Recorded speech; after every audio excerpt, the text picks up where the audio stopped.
Des anciennes civilisations jusqu'à nos jours, en passant par l'époque médiévale, les théories conspirationnistes ont toujours existé. Théories selon lesquelles ceux qui nous gouvernent nous cachent d'importantes informations. Si les allégations varient, une question revient sans cesse. Que nous cache-t-il?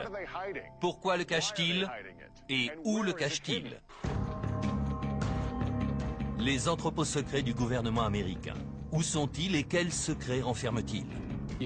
Les lois fédérales ne s'appliquent pas à un lieu qui n'existe pas. Ce soir, nous allons mener l'enquête. Comment les gens entrent là-dedans? Une enquête qui va nous mener dans le monde entier à la recherche de réponses, en commençant par des personnes haut placées à Washington. Y a-t-il des bases militaires dont on ignore l'existence? Jusqu'à une base militaire abandonnée à Montauk, guidée par l'enquêteur Richard Dolan. On commence déjà à voir des perturbations. Nous survolerons la légendaire zone 51 dans le Nevada en compagnie du chercheur Glenn Campbell. Hélicoptère 966, vous êtes à 5 km d'une zone d'accès restreinte. Puis nous traverserons l'océan pour nous rendre dans ce qui sont sans doute les plus grandes archives sur Terre, le Vatican. On peut aller voir les archives maintenant? Notre enquête lèvera le voile sur de choquantes expériences secrètes menées par le gouvernement américain sur ses citoyens. Ces gens nous servaient de cobayes humains. Sur l'existence d'OVNI. Je ne pouvais pas leur dire ce que j'avais fait parce que c'était top secret. Des éléments découverts sur une base secrète pourraient prouver que le gouvernement américain nous cache la vérité sur les extraterrestres depuis des décennies. Ce n'est pas humain. C'est très étonnant. Je n'ai jamais rien vu de pareil. Nous rencontrerons des informateurs qui nous diront ce qui est caché et où. Il y a des milliers de tunnels souterrains. Et pour la première fois à la télévision, nous vous montrerons des images d'un extraterrestre qui aurait été dérobé dans la zone 51. Rejoignez-nous dans cette expédition pour découvrir la vérité sur ce que nous cachent les gouvernements.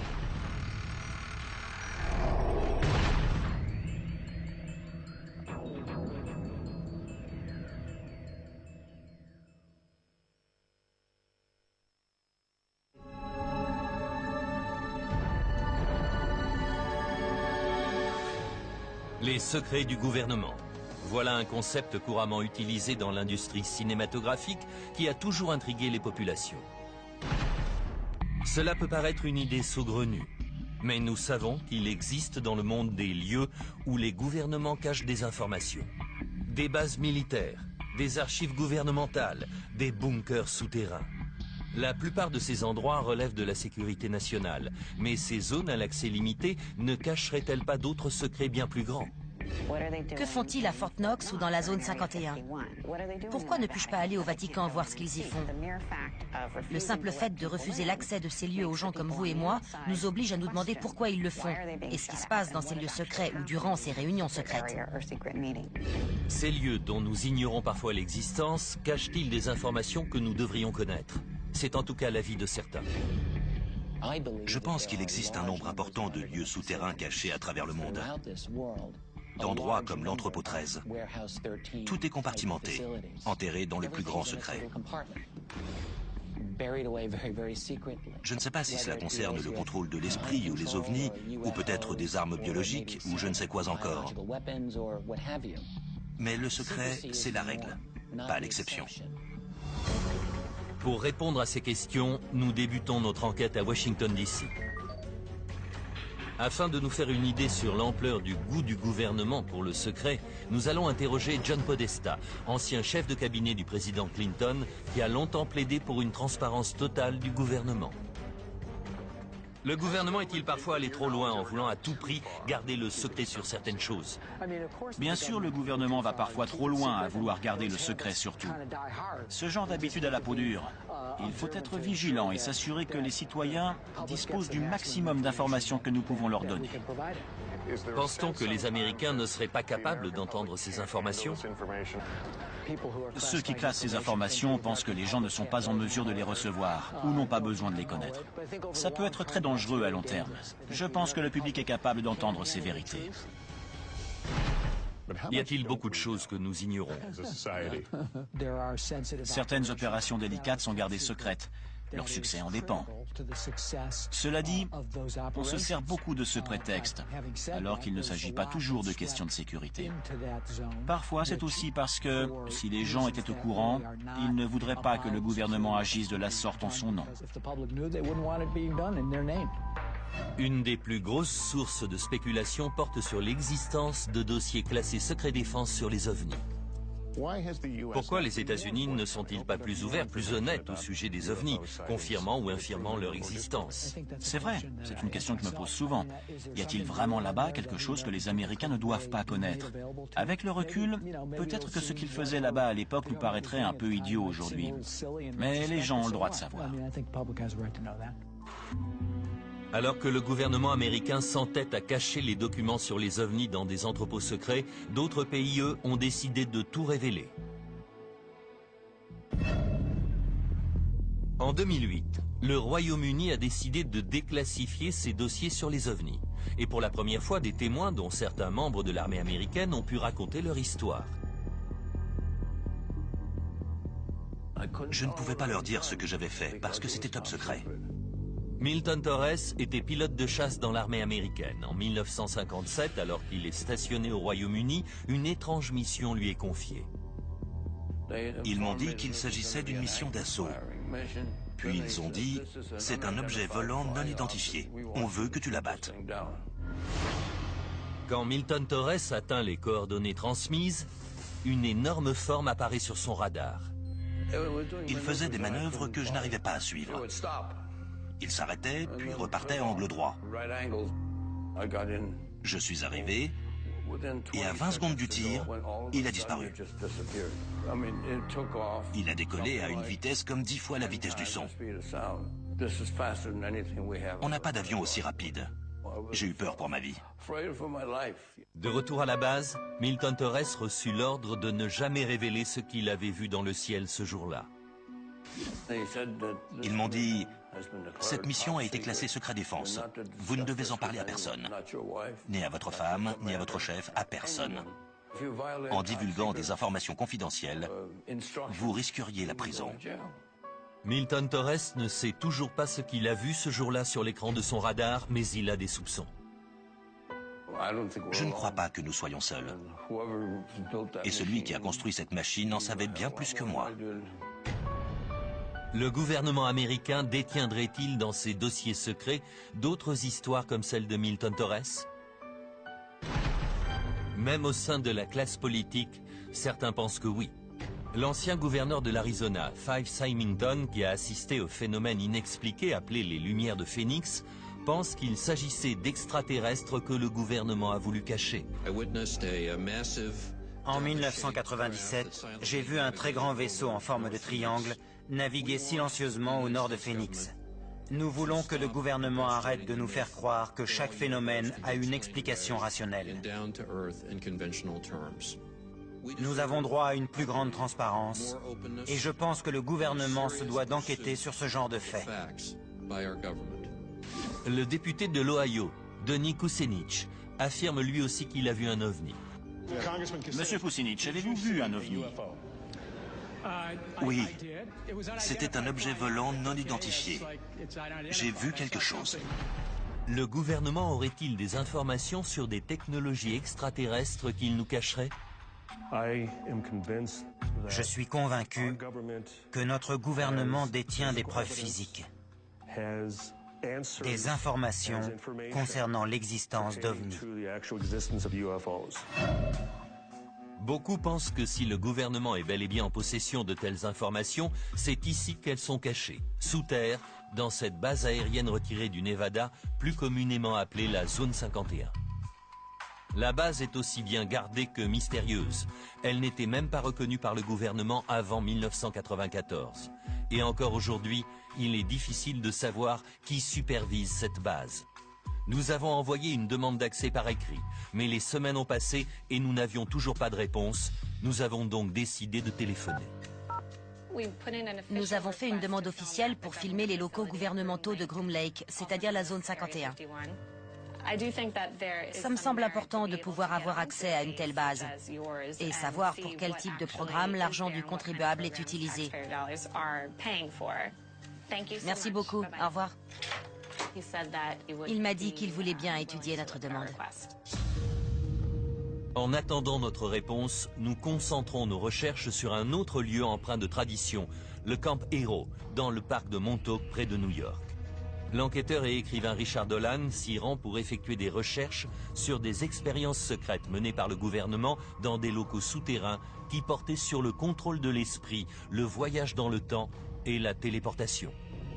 J'essaie de trouver des éléments qui prouveraient qu'il y a eu ici d'importantes activités souterraines.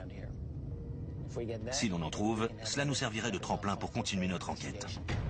De 1942 à 1982, Camp Hero était une base militaire dans laquelle on surveillait les avions ou les sous-marins ennemis. Mais d'après Stewart Swerdlow, cette base a eu aussi une fonction plus obscure. Il prétend en effet que de 1970 à 1983, il a servi de cobaye dans le cadre d'un programme gouvernemental qu'il appelle le projet Montauk. Ça a d'abord commencé comme un projet portant sur le contrôle mental, la programmation et la manipulation génétique, et l'armement ésotérique. Une partie du projet Montauk incluait le voyage dans le temps, ou la création de passages dimensionnels d'un point à un autre. Stewart Swerdlow affirme que lui et des milliers d'autres personnes ont été enlevées dans la rue ou chez eux, puis conduites dans un bâtiment souterrain à Camp Hero. En surface, la base de Montauk avait l'air abandonnée. Mais en dessous, il y avait 9 niveaux souterrains. C'est là que les expériences avaient lieu. Il y avait des centres où les gens étaient séquestrés. Cela peut sembler exagéré, mais le fait que le gouvernement américain puisse mener des expériences secrètes sur ses citoyens ne l'est pas. Il a déjà par le passé caché à ses citoyens l'existence de tels programmes et dissimulé ou détruit les preuves. Comme l'étude médicale effectuée pendant 40 ans sur des Afro-Américains pauvres à Tuskegee en Alabama. L'étude consistait à ne pas les soigner contre la syphilis pour voir comment ils réagiraient.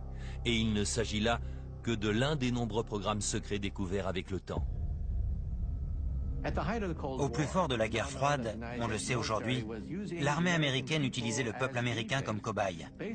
Par exemple, en les exposant à des radiations dans des zones peuplées pour voir à quelle vitesse les radiations se diffuseraient. Ces expériences étaient menées sans le consentement des populations. On leur injectait du plutonium, qui est une des substances chimiques les plus toxiques que l'on connaisse. Ils ont même gazé le métro new-yorkais. Mais les programmes les plus choquants sont sans doute ceux qui ont été menés entre les années 50 et 70 et qui portaient sur le contrôle de l'esprit. Le plus tristement célèbre étant celui baptisé MK-Ultra. MK-Ultra était un projet top secret. Il consistait à déterminer si oui ou non il était possible de contrôler l'esprit des gens. L'armée et la CIA voulaient savoir si par le biais du LSD, qui est une drogue hallucinogène, il était possible de manipuler l'esprit des gens. Les conséquences ont été dramatiques, car on marchait en terre inconnue. Des gens sont devenus fous. Ils les ont complètement détruits.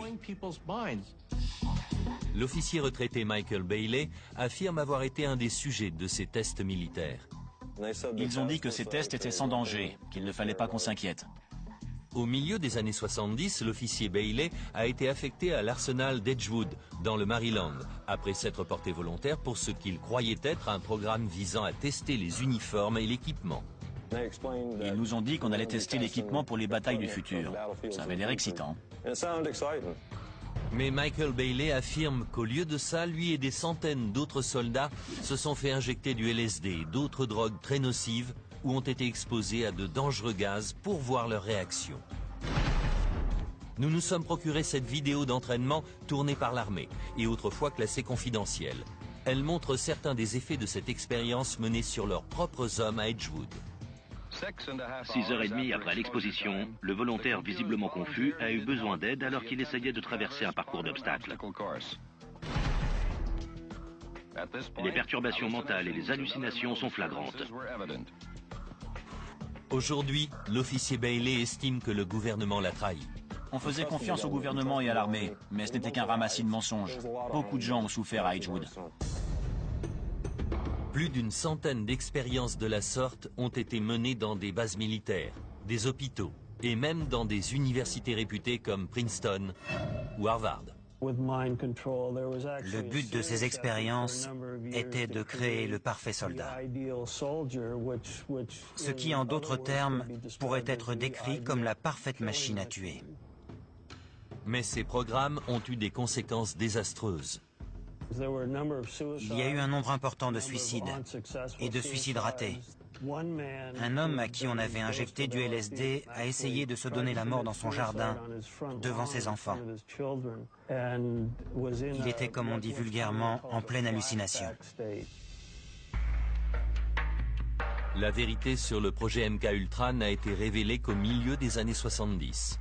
Le chef de la CIA de l'époque avait ordonné qu'on détruise tous les documents confidentiels sur le sujet.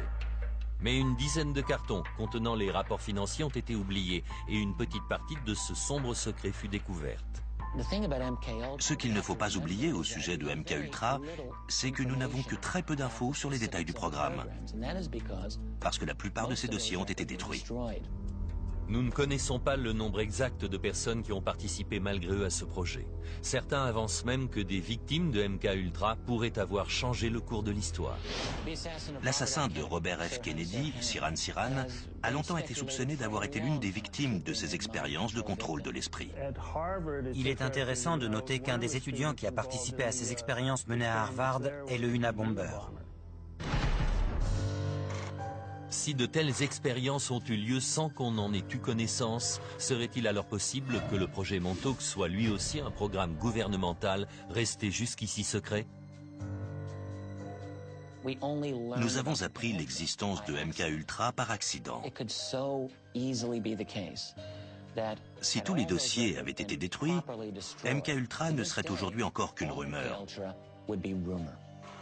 Quand je pense à ça, par rapport au projet Montauk, je me dis que si Montauk n'est aujourd'hui qu'une rumeur, c'est peut-être parce que les types chargés de la sécurité ont fait un meilleur boulot que pour MKUltra.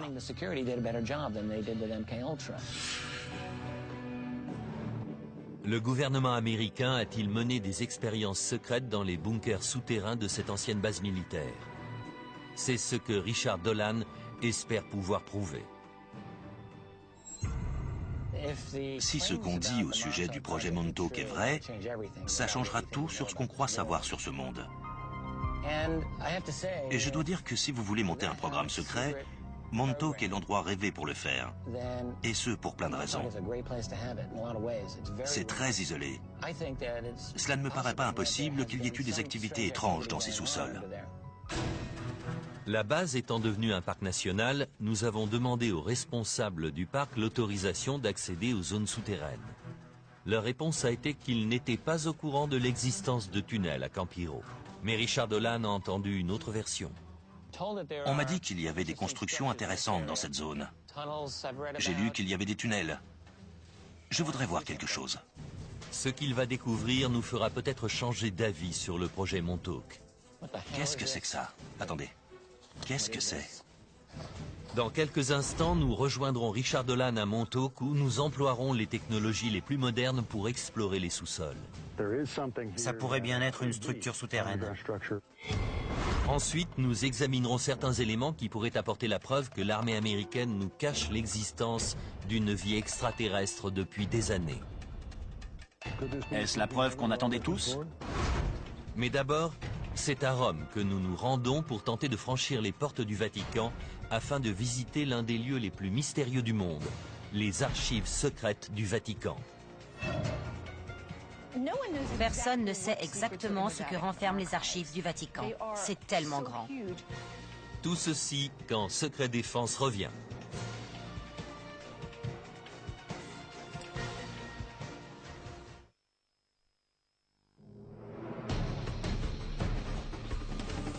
Notre enquête sur les secrets des gouvernements nous emmène à Rome.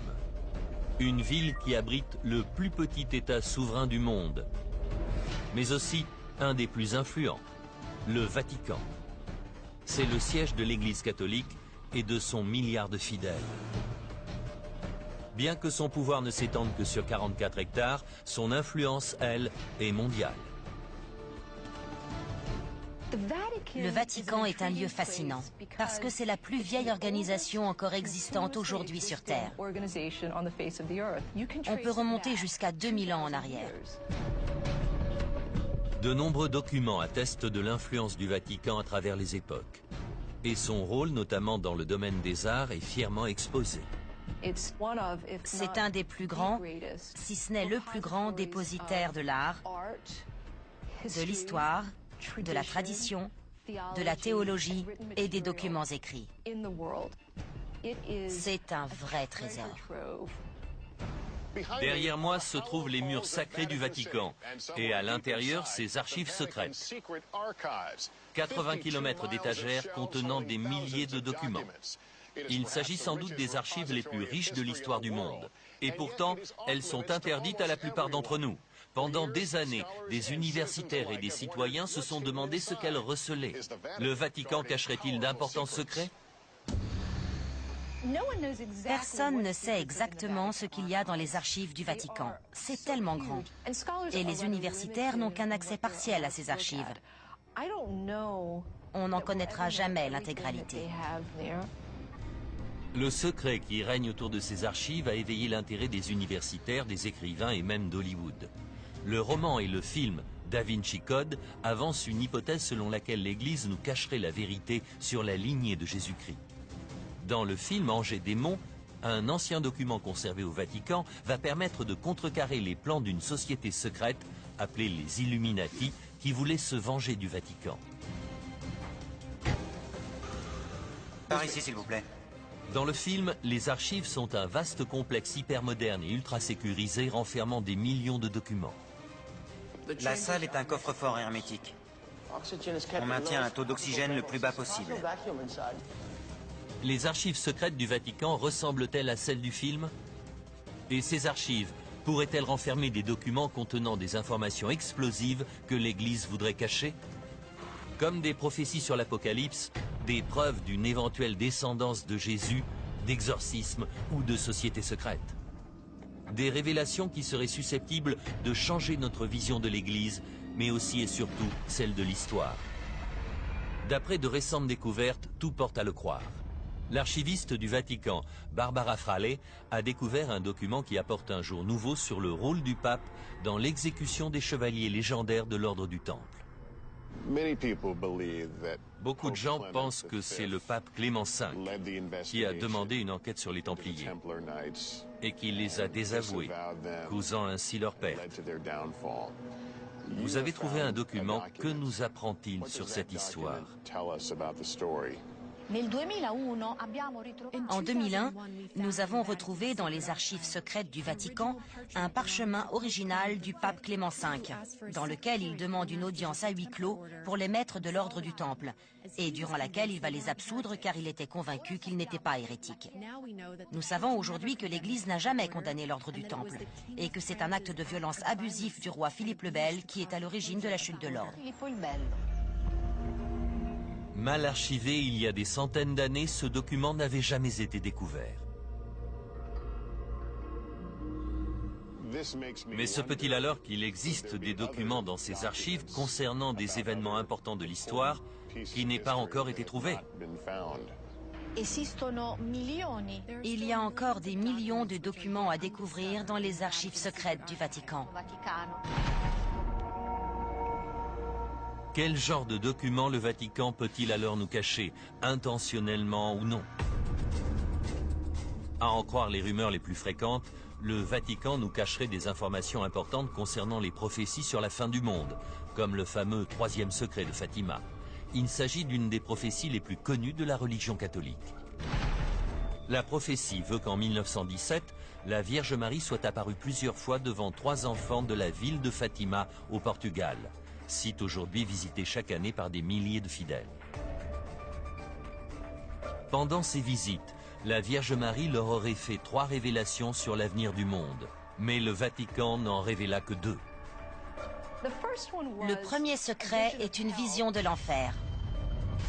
Le deuxième secret était en rapport avec la fin de la Première Guerre mondiale et le début d'une autre grande guerre peu de temps après, si la Russie ne se convertissait pas au catholicisme. Mais le troisième secret n'a pas été révélé. Et beaucoup, comme le spécialiste de Fatima, Christopher Ferrara, se sont demandé ce qu'il pouvait bien être. En 1960, pour des raisons inconnues, le Vatican a fait savoir que le secret allait être placé sous scellé pour l'éternité. Mais le 26 juin 2000, devant la pression grandissante, le Vatican a finalement cédé et dévoilé la vision. L'annonce de cette révélation a été reprise par la presse du monde entier. Pendant des années, les gens ont spéculé sur ce troisième secret, pensant qu'il s'agissait d'une prophétie sur la fin du monde. Aujourd'hui, devant un demi-million de fidèles, le Vatican a révélé ce secret. La vision montrait un évêque vêtu de blanc, abattu de plusieurs balles.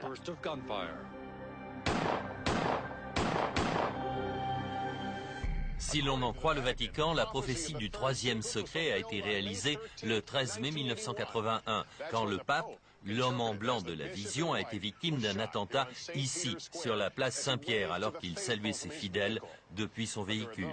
Mais certains pensent que le troisième secret de Fatima se trouve toujours à l'intérieur du Vatican et que ce qu'il contient est encore plus troublant. Un secret au sujet d'une crise mondiale. Le secret parlerait en fait d'une crise au sein de l'Église et d'un scénario apocalyptique qui aurait des conséquences terribles pour la Terre entière. Nous avons reçu l'autorisation exceptionnelle de visiter les archives avec nos caméras pour voir ce qu'elles renferment. Le premier document que l'on nous montre est exposé dans le bureau du directeur et il illustre parfaitement la richesse historique de ce qui est archivé ici. Expliquez-moi ce qu'est ce document. Il s'agit d'une lettre adressée au pape Clément V par les membres du Parlement anglais, dans laquelle il demande au pape de prononcer l'annulation du mariage entre Henri VIII et Catherine d'Aragon. C'est ce qui a conduit à la séparation entre l'Église catholique et l'Église anglicane. Absolument. Mais les documents ne sont pas tous exposés ainsi. La plupart sont conservés dans le bâtiment principal des archives. Luca Carboni, le secrétaire général des archives, a accepté de nous emmener pour une visite guidée. On peut aller voir les archives maintenant? On va aller voir le stockage des archives. Là où elles sont stockées. Tout à fait.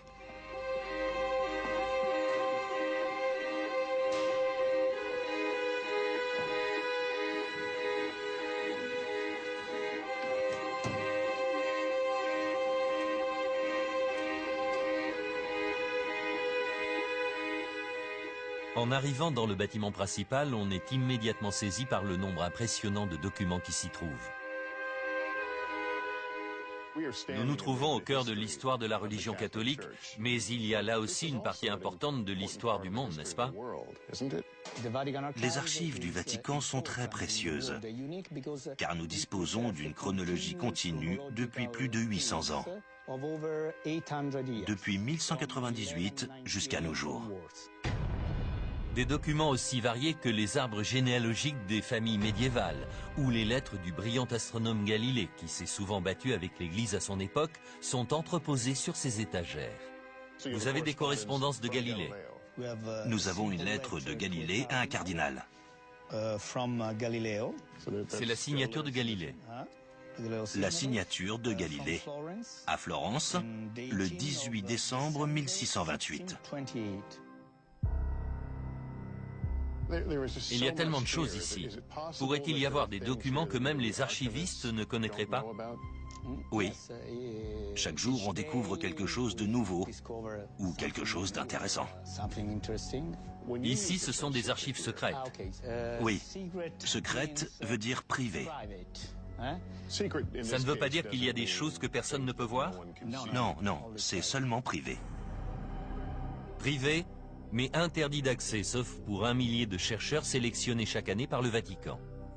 Il n'est pas difficile d'imaginer comment certains documents peuvent être noyés dans cette immense collection, soit accidentellement, soit intentionnellement. Y a-t-il des documents sur les secrets de Fatima? Non, ce n'est pas ici.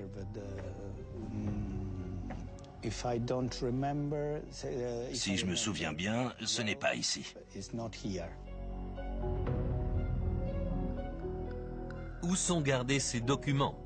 Le Vatican dispose-t-il d'autres salles d'archivage?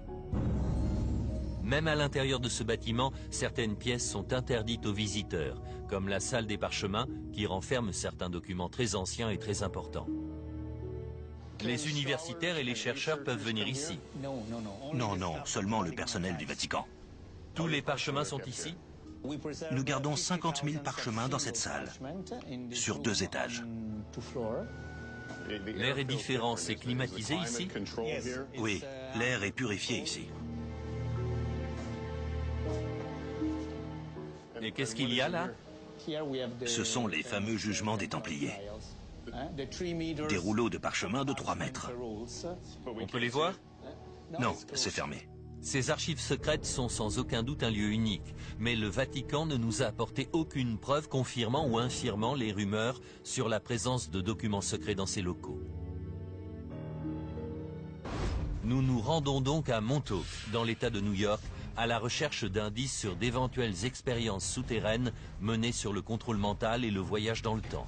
Puis nous irons enquêter dans les bases militaires les mieux gardées du pays pour tenter de retrouver des rapports secrets qui apporteraient la preuve de l'existence d'extraterrestres.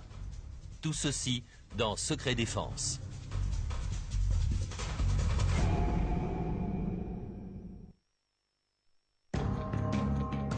Notre enquête pour tenter de découvrir les secrets que nous cachent les gouvernements continue et nous conduit maintenant dans le parc de Camp Hero, à Montauk, dans l'État de New York. Nous allons enquêter sur des témoignages concernant ce qu'on appelle le projet Montauk.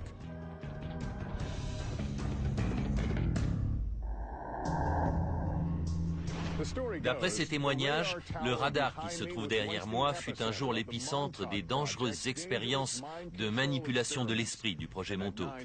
Il y aurait également sous l'antenne 9 niveaux souterrains qui auraient accueilli une technologie qui permettait de transporter les gens dans le temps et dans l'espace. Mais ces locaux existent-ils réellement? Le gouvernement affirme qu'il n'y a aucune structure souterraine à Montauk. Bien sûr, il faut garder en tête que les États-Unis ont forcément quelque part des bureaux souterrains qu'ils souhaitent garder secrets. L'écrivain et enquêteur Richard Dolan a accepté de nous accompagner à Camp Hero pour vérifier ces allégations. Comment savoir s'il y a vraiment quelque chose? S'il est impossible de vérifier l'exactitude des témoignages, on peut quand même jeter un œil au sous-sol, avec un radar à pénétration de sol. Cela nous permettra de savoir enfin s'il y a quelque chose ou pas là-dessous. Au moins confirmer certaines parties de l'histoire. Stuart Swerdlow affirme que lui et des milliers d'autres hommes ont été enfermés ici pour être programmés ou manipulés mentalement. J'ai été le sujet de nombreuses expériences, d'interrogatoires ou d'endoctrinement. J'ai servi pour une expérience sur le voyage dans le temps. Pour mener à bien ces expériences, Stuart Swerdlow affirme que le gouvernement le séquestrait dans des bâtiments situés juste en dessous du radar. D'après lui, l'infrastructure comprenait 9 niveaux et dans ces salles se trouvait un étrange objet appelé la chaise Montauk. Ça ressemblait à une chaise de dentiste. Il y avait des écouteurs qu'on devait mettre sur la tête. Et il y avait d'énormes ordinateurs. Et le médium s'asseyait dans la chaise et transmettait ses pensées électromagnétiquement via la chaise pour qu'elles soient amplifiées et stockées dans l'ordinateur pour être ensuite transmises. Mais le contrôle mental n'était pas le seul concept étudié à Montauk. Selon Stuart Swerdlow, il faisait aussi des études sur le voyage dans le temps et la téléportation, à l'aide d'une technologie bien étrange. C'était comme un immense miroir. Et il était doté d'une technologie qui permettait de créer des fréquences vibratoires qui pouvaient relier des points dans l'espace et dans le temps. Et on pouvait littéralement traverser ce miroir. C'est comme ça qu'il transportait des gens de Montauk. Si Stuart Swerdlow dit vrai, notre vision du monde serait changée à jamais. Jusqu'à présent, le voyage dans le temps et la téléportation sont des concepts qui n'ont été explorés que dans le cinéma, dans des films comme l'Expérience Philadelphia ou Retour vers le futur par exemple. Mais est-il possible que ce genre d'expérience comme la téléportation et le voyage dans le temps ait lieu à Camp Hero? Nous avons interrogé l'armée sur l'existence de telles expériences et sur la présence de souterrains dans cette base. Après avoir parlé à de nombreuses personnes dans de nombreux départements, la réponse de l'armée n'est toujours pas claire. Mais selon Michio Kaku, physicien théoricien, les technologies actuelles ne permettent pas le voyage dans le temps ni la téléportation. Les témoignages au sujet du projet Montauk parlent de téléportation, de voyage dans le temps. Mais soyons clairs, l'armée américaine, la plus puissante armée du monde, ne dispose pas de suffisamment d'énergie pour transformer l'espace et le temps en unités de vitesse. Mais nous savons que le gouvernement a déjà conduit des expériences sur des Américains à leur insu, et particulièrement sur le contrôle mental. Nous nous sommes donc équipés de la dernière technologie pour nous aider à déterminer s'il y a quelque chose dans ce sous-sol. Jamie Harmon et Dan Welch sont des spécialistes des radars à pénétration de sol. La technologie dont ils disposent devrait permettre de détecter toute anomalie souterraine. C'est un radar de sol. Dites-moi exactement ce que vous pouvez faire avec. Cette boîte orange là qui est reliée à ça, ce sont les ondes radar qui descendent dans le sol. Si elles rencontrent quelque chose, une matière différente comme de la pierre ou du métal, nous aurons une réflexion qui remontera à la surface. Donc s'il y a un tunnel par exemple, on le verra clairement sur l'écran. Oui, il faut savoir interpréter les images, mais ce sera sur l'écran. Aujourd'hui, la zone autour du radar est fermée au public par des clôtures, apparemment pour des raisons de sécurité à cause de risques de chute de débris. Mais Stuart Swerdlow a une autre version. Si cet endroit est clôturé, c'est parce qu'en dessous, il y a la partie principale de la base Montauk. Ils ne veulent pas qu'on pénètre à l'intérieur. L'entrée est verrouillée. Mais le parc nous a donné l'autorisation exceptionnelle d'entrer dans la zone entourant le radar, en nous recommandant de ne pas approcher trop près de l'antenne. Le signal est relativement fort. Nous n'avons pas beaucoup de temps. Aussi, nous décidons de nous séparer en deux équipes. Richard Dolan va examiner la zone au compteur Geiger pour détecter d'éventuelles traces de radioactivité autour du radar. Il indique juste en dessous de 10. C'est très bas. Ne trouvant rien d'anormal, il part explorer la zone dans l'espoir de trouver d'éventuelles entrées à la base souterraine. De son côté, l'équipe radar sonde la zone autour de l'antenne. Et dès le début, les signaux que nous recevons sont surprenants. On commence déjà à voir les perturbations. Ça correspond aux anomalies qu'on s'attendait à trouver. Donc ça commence ici. Oui, et les signaux sont puissants. Il doit y avoir 3 mètres de profondeur. Là, c'est la surface. Donc on voit nettement que ça commence ici. Oui. Pendant ce temps, Richard Dolan ratisse les bois entourant le radar. D'après Stuart Swerdlow, il existe dans cette zone tout un réseau de tunnels souterrains. Dans l'ancienne base, on peut voir que des espèces de bouches d'égout ont été construites un peu partout.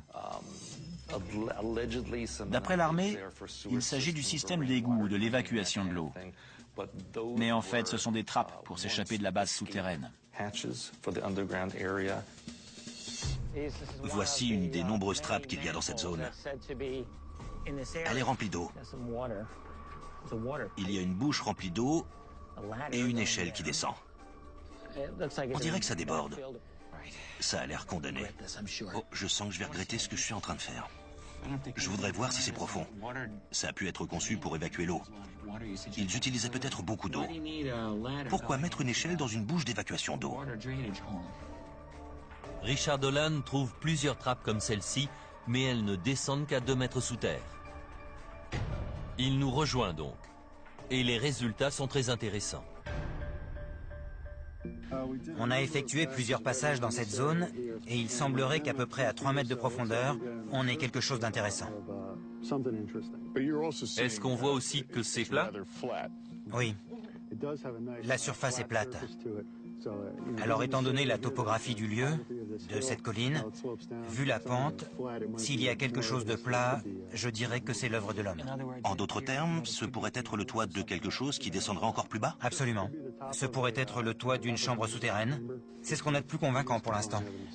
C'est typique du mystère qui entoure Montauk. Parce que ça nous donne un peu de quelque chose, mais pas assez pour être sûr. Voilà ce qu'on a. C'est à 3 mètres sous terre. Mais s'il y a 9 niveaux, là on ne peut voir que le toit du premier niveau. C'est ça. Donc on ne peut pas savoir ce qu'il y a après ça. Ce que le radar a découvert est peut-être la première étape qui permettra un jour de savoir s'il y a quelque chose dans ce sous-sol.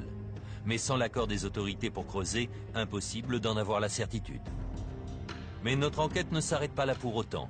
Il nous reste encore un endroit où chercher des preuves d'une base souterraine dans la région. Les tunnels qui avaient été construits entre la ville et le manoir de Montauk existent toujours. Les tunnels partent du manoir et vont jusqu'à la base. Nous sommes au manoir de Montauk, un vieil hôtel construit en 1927, pour voir si ces tunnels existent et s'ils mènent à Campiro, 8 km plus loin. Où sommes-nous? Ce sont les tunnels d'accès, les fondations du manoir Montauk. Ouais. Ils ont été construits en 1927. Ces tunnels vont assez loin. Jimmy Hackett travaille au manoir et il explore ces tunnels depuis des années. Vous êtes allé jusqu'au bout? Une bonne partie, oui. Mais il reste encore une portion inexplorée où je ne suis pas allé. Avez-vous déjà visité Camp Hero? Oui, on y allait souvent quand on était petit, quand c'était encore une base militaire en activité. Il y avait, je ne sais pas comment ça s'appelle, mais c'était comme des tunnels. On descendait par des échelles en métal dans ces tunnels carrés. Attendez, vous parlez des trappes? Non. Elles sont différentes? Oui, ce sont des plaques de ciment carré avec des couvercles en métal. Elles ont été scellées depuis? Oui, elles ont été bouchées depuis. Mais il y a bien des tunnels sous Camp Hero. Oui. Nous commençons notre visite des tunnels.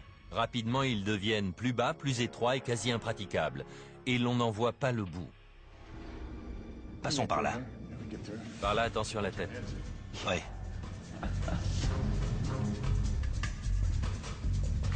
C'est sans fin. Ouais, c'est vrai. À droite. Oh non. Ça ne s'arrête jamais. Venez voir ça. Nous arrivons à un point où il devient impossible de passer à deux. Il est parti voir jusqu'où va le tunnel. Je n'arrive pas à croire qu'il soit si long. On n'arrive pas à comprendre pourquoi on a construit un tunnel aussi long et étroit sous ce bâtiment. Richard? Je reviens. Je n'ai pas réussi à trouver la fin du tunnel. J'arrive. Il est très très long. Et il y a un bout qui finit en cul-de-sac. Mais il y a des embranchements qui vont dans plusieurs directions. On peut facilement se perdre là-dedans. Je crois qu'on va devoir s'arrêter là. Ouais, je crois bien. Ces tunnels qui semblent interminables ajoutent une couche de mystère au projet Montauk et perpétuent la légende. Nous ne découvrirons peut-être jamais la vérité sur le projet Montauk ou sur ce qu'il a pu se passer à Camp Hero. Mais ce que nous avons appris en revanche, c'est que les bases militaires sont l'endroit idéal pour cacher des projets classés secret défense. Et c'est exactement là où nous nous rendons maintenant, dans deux des bases militaires les plus sécurisées du pays. Notre première étape sera la base aérienne de Wright-Patterson dans l'Ohio. Les indices que nous y trouverons peut-être pourraient apporter la preuve une fois pour toutes que la base a été impliquée dans la dissimulation d'extraterrestres. Il m'a dit, oublie ce que tu as vu. Oublie que tu as travaillé ici. N'en parle jamais. Puis nous prendrons de la hauteur afin de nous rapprocher le plus possible de la zone 51, là où la technologie et la vie extraterrestre seraient gardées au secret loin des regards. Tout ceci dans Secret Défense.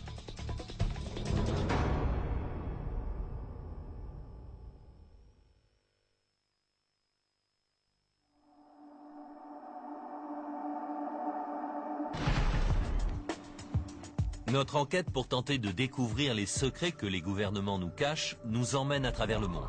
Nous sommes allés à Montauk dans l'État de New York pour tenter d'en savoir plus sur des expériences de voyage dans le temps et de manipulation de l'esprit. Nous avons traversé l'océan Atlantique pour chercher dans les archives secrètes du Vatican les réponses aux mystères les plus anciens.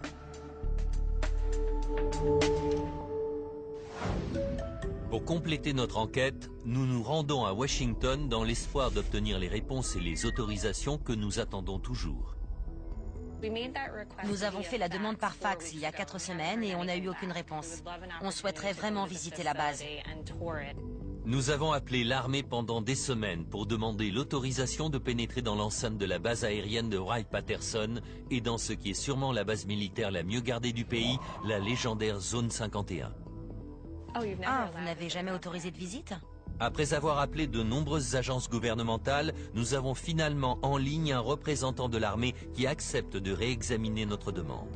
Merci beaucoup, c'est très gentil. La réticence du gouvernement à nous laisser visiter ces bases militaires ne fait qu'attiser notre curiosité. Ces bases pourraient-elles en fait cacher autre chose? John Podesta, qui travaille à Washington, affirme que cette idée de base secrète est un mythe. Cet endroit depuis lequel les informations confidentielles seraient distribuées à tout le pays et au monde entier n'existe pas. Y a-t-il des bases militaires dont on ignore l'existence? Des bases souterraines secrètes? Eh bien, si elles sont secrètes, comment peut-on les connaître? Les responsables de la base Wright-Patterson ont décliné notre demande d'interview. Mais nous avons pu parler avec le député Michael Turner, qui représente le district de Dayton, Ohio, là où la base est située. La base aérienne de Wright-Patterson est la plus grande base du monde. Plus de 20 000 personnes y travaillent, la plupart dans la recherche et le développement. Elle a travaillé sur tous les avions de l'armée, depuis celle des frères Wright jusqu'à l'avion furtif. Michael Turner reconnaît que les recherches qui y sont menées contribuent au développement de théories qui veulent que des technologies extraterrestres y soient enfermées. Vous avez une base de 3000 hectares et seulement 10 avions.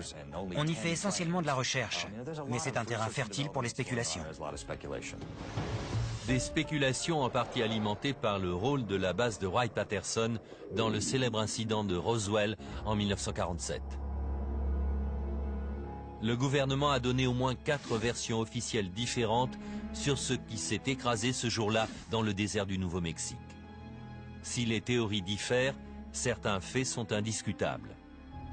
Une note du FBI datée du 8 juillet 1947 indique que l'épave de ce qui semble être une soucoupe volante a été transportée par avion dans le plus grand secret jusqu'à la base Wright pour examen. Après l'incident de Roswell, la base de Wright-Patterson a accueilli un programme gouvernemental portant sur l'étude des ovnis appelé Blue Book. Je pense que les gens qui s'intéressaient aux ovnis se sont tournés vers l'armée pour avoir plus d'informations sur ce qu'il avait pu se passer, plutôt que de se tourner vers des gens qui avaient vu ou pensaient avoir vu quelque chose. L'armée a enquêté sur plus de 12 600 cas d'apparition d'ovnis. 700 d'entre eux étaient encore inexpliqués quand le gouvernement a fermé le programme en 1969.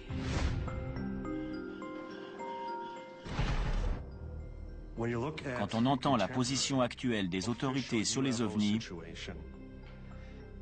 on dirait qu'ils ont fait leurs valises et qu'ils sont rentrés chez eux. Je pense sincèrement que l'armée a loupé le coche sur ce coup. Qu'y a-t-il de mal à dépenser une partie de l'argent du contribuable pour enquêter sur ces événements? On trouverait peut-être quelque chose d'intéressant. Où est le mal à ça? Chaque galaxie contient à peu près 1 milliard d'étoiles. C'est à devenir fou. Et penser qu'on est les seuls, c'est complètement stupide. Les vrais cas compliqués allaient directement en haut lieu. Ils ne restaient pas à Blue Book. Mais où ils allaient, on ne le saura jamais. Le capitaine Robert Collins, aujourd'hui à la retraite, a passé 22 ans dans l'armée, dont 6 à Wright-Patterson. J'avais un accès aux informations classées top secrètes. Si Robert Collins, qui a pris sa retraite avec les honneurs en 1988, témoigne aujourd'hui, c'est parce qu'il veut que l'armée cesse de couvrir les recherches secrètes sur les ovnis qui ont d'après lui été menées sur la base pendant des décennies.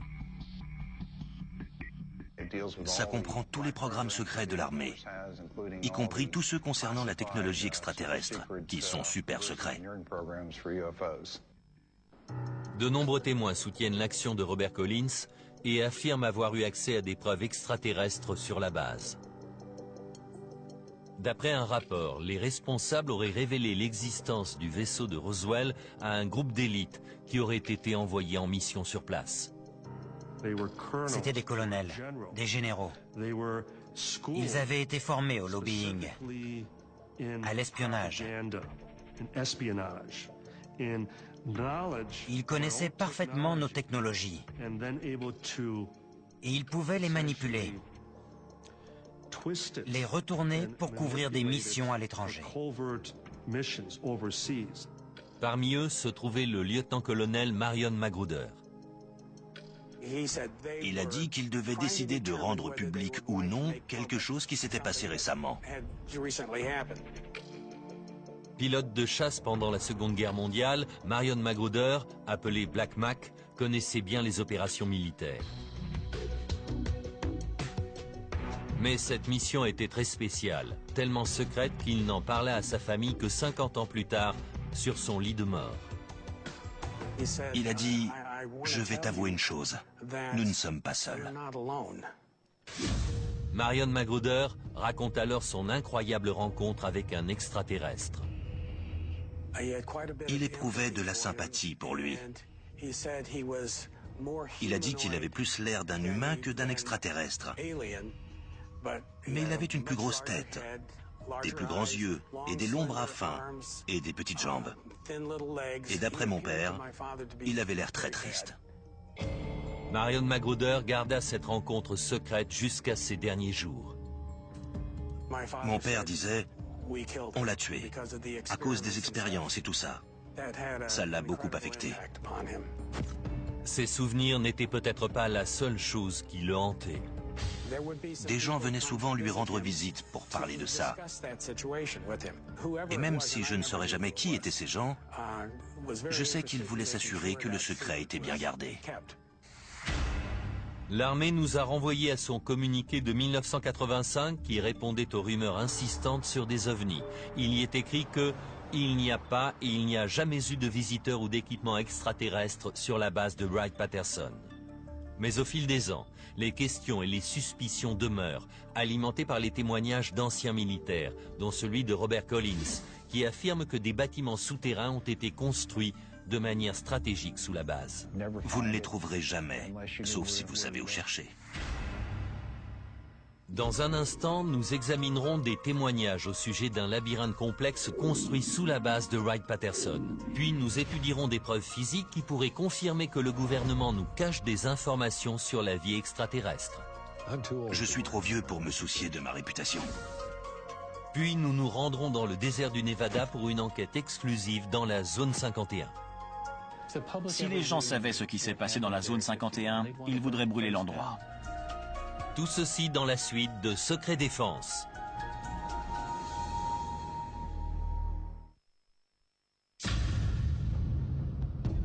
Notre enquête nous a conduits sur la base de Wright-Patterson à Dayton dans l'Ohio, pour tenter d'y découvrir ce que le gouvernement pouvait y cacher. Cette base est-elle l'épicentre d'un complot gouvernemental qui vise à dissimuler les preuves de l'existence d'extraterrestres? C'est en tout cas l'avis de nombreux chercheurs. Ils ont des preuves physiques même. À ce jour, tout indique que cela se trouve à Wright-Patterson.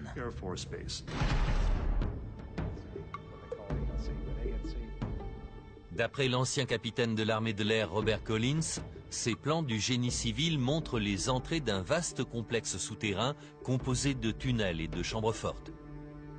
En croisant les données qu'il a accumulées en 25 ans de recherche avec les informations qui lui ont été transmises par une source anonyme, Robert Collins décrit ce qui d'après lui se trouve sous terre. Tous ces tunnels et ces chambres fortes sont complètement indépendants de la base Wright-Patterson. Ils sont à 20 mètres sous terre. Puis il y a une couche de roches calcaires de 3 à 5 mètres d'épaisseur. Donc ça descend jusqu'à presque 25 mètres. Et ça fait à peu près 200 mètres de long.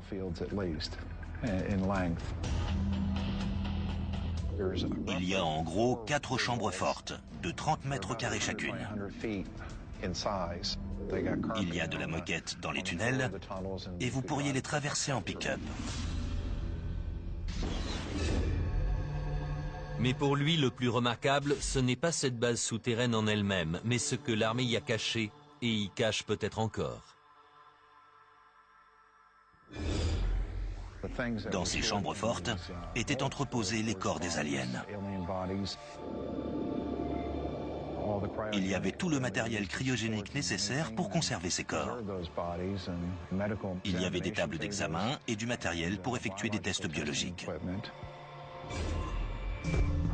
L'armée de l'air a refusé que nous interrogions un des responsables de la base, mais le député Michael Turner nous a confirmé qu'il y avait en effet de nombreuses informations classées secret défense sur le site militaire et qu'il y avait une bonne raison à cela.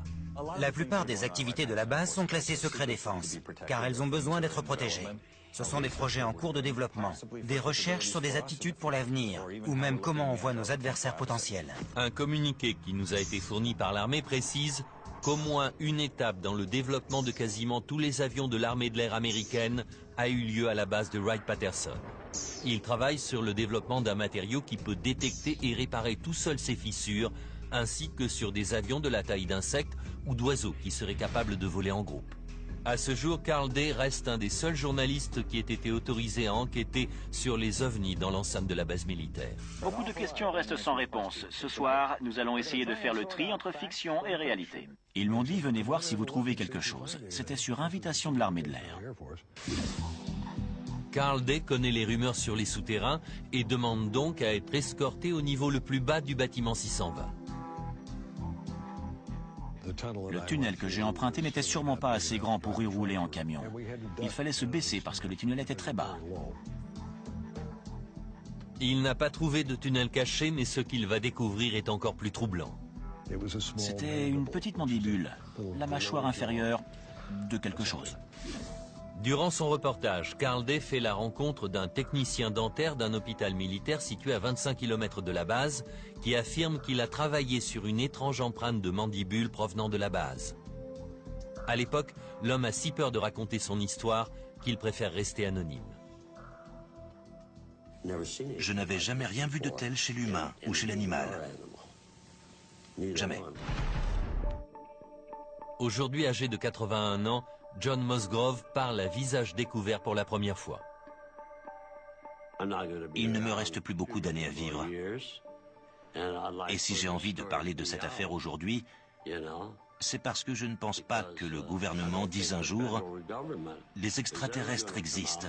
Ils sont venus sur Terre. » Musgrove explique qu'en 1979, 2 hommes en uniforme de la base de Wright-Patterson sont venus à l'hôpital pour obtenir le moulage d'une empreinte dentaire. Il n'y avait ni salive, ni sang, juste l'os. J'ai tout de suite compris qu'il s'agissait de quelque chose d'anormal. Je me suis dit, qu'est-ce que c'est que ça? Quand il termine le moulage, son patron lui ordonne de ne jamais parler de ce qu'il a vu. Il a levé la main comme ça, en tenant l'empreinte, m'a regardé, l'a broyé et l'a jeté dans la poubelle. Ensuite, il m'a dit, « Oublie ce que tu as vu. Oublie que tu as travaillé ici. N'en parle jamais. » Le moulage est cassé. Mais John Musgrove va récupérer les morceaux et les recoller afin de pouvoir en faire une réplique. Convaincu qu'il s'agit de la mâchoire d'un squelette détenu à Wright-Patterson, John Musgrove en donne une copie à Carl Day pour qu'il enquête. Mais parmi les personnes à qui Carl Day montrera cette empreinte, aucune n'est en mesure d'en identifier l'origine. Je ne voulais pas qu'il arrive quoi que ce soit à cette empreinte, on ne sait jamais. Alors je l'ai mise dans un coffre-fort. Et c'est moi qui ai la clé. Carl Day accepte de retirer la mandibule de son coffre-fort. C'est celui-là. C'est la première fois qu'elle est montrée à la télévision. J'aimerais vraiment savoir s'il s'agit bien d'une mâchoire d'extraterrestre. La tête devait vraiment être très petite. 30 ans après le moulage de l'empreinte, le mystère reste intact. Serait-ce la preuve irréfutable qu'on attendait tous? La preuve qu'il y a bien des extraterrestres sur Terre? Ça prouve une chose. Il y a autre chose en plus des humains et des animaux.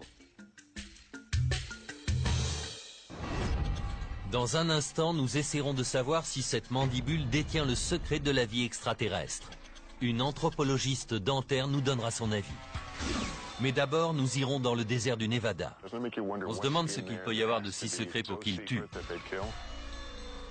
Enfin, nous examinerons une vidéo exclusive qui pourrait révéler ce qui se passe derrière les grilles de la base militaire la plus sécurisée des États-Unis. Dans un instant, Secret Défense.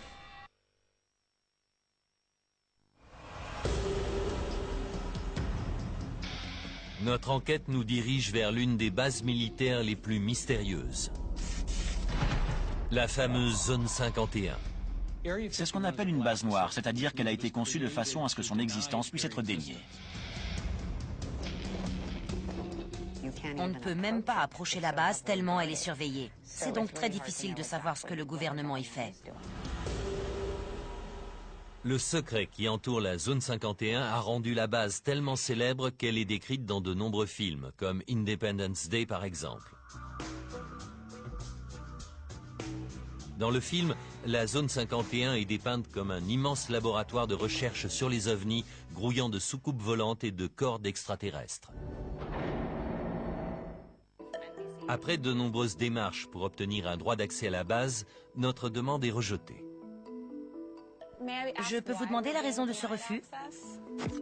L'armée de l'air a publié un communiqué expliquant que la base était utilisée à des fins d'entraînement et d'expérimentation pour des opérations cruciales pour l'efficacité des forces militaires américaines et pour la sécurité du pays, et que certaines activités et opérations passées et présentes sont confidentielles et ne peuvent être discutées.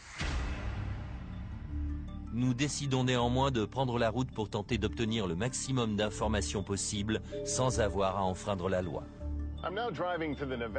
Je suis dans le désert du Nevada, à 2 heures au nord de Las Vegas, et je me dirige vers la fameuse Zone 51, un lieu qui renferme peut-être les secrets militaires les plus importants du pays. Les spéculations vont bon train quant à l'utilisation de cette base. Comme le montre le tourisme local, la plupart de ces rumeurs tournent autour de programmes menés sur des extraterrestres, des témoignages d'entrepôts souterrains. Il y a pas mal d'activités souterraines ici. Certains affirment que des scientifiques y travaillent sur la rétroconception de vaisseaux extraterrestres. Ça avait des centaines de milliers d'années d'avance sur notre technologie. Et le plus troublant, des preuves confirmeraient que les extraterrestres existent et qu'ils auraient été détenus dans la base. Autant d'allégations que nous allons tenter de vérifier durant notre enquête.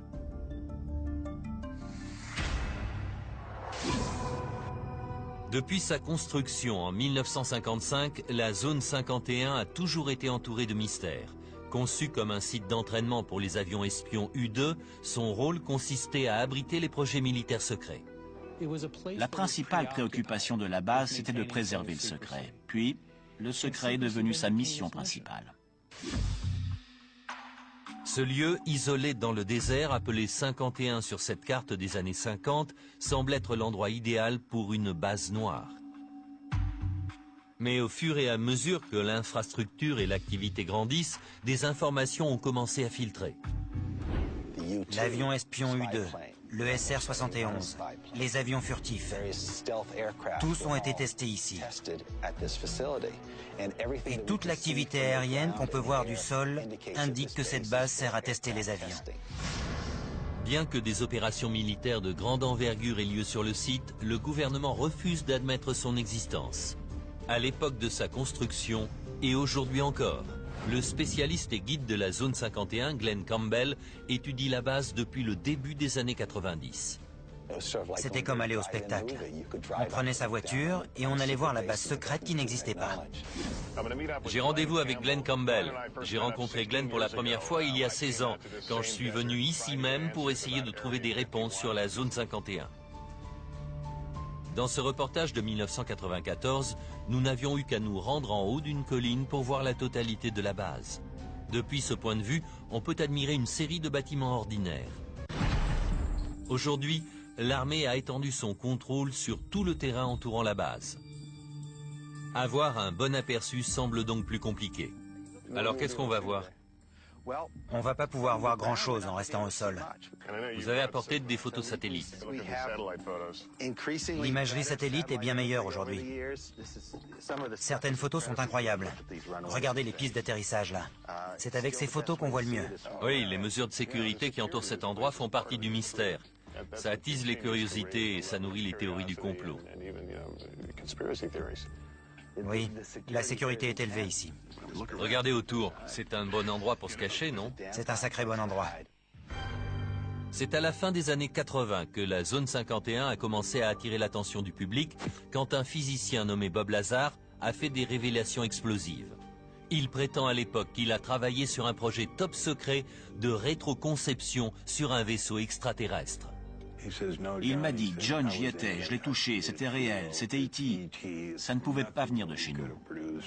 Bob Lazar a refusé de nous recevoir pour une interview, mais il nous a renvoyés vers son ami John Lear, un pilote de ligne à la retraite qui a autrefois effectué des vols pour la CIA. C'est moi qui ai révélé l'existence de la zone 51. John Lear a poussé Bob Lazar à faire une interview télévisée pour lever le voile sur ses activités secrètes. Il m'a dit, ok, tant que je reste dans l'ombre. L'interview a eu lieu chez John Lear et il l'a filmé sur cette vidéo. C'est Bob et sa femme. Dans son interview, Bob Lazar affirme avoir travaillé sur les soucoupes volantes dans un complexe secret appelé S4, si secret qu'il est camouflé dans une montagne au sud de la zone 51. John Lear nous explique ce que Bob Lazar lui a décrit. S4 est une base souterraine. Ça ressemble à une montagne, mais en fait, il y a des portes de hangar qui coulissent vers le haut pour s'ouvrir. On dirait qu'une partie de la montagne est en train de s'ouvrir. Ça mène à un laboratoire, et il y avait toute une série de hangars.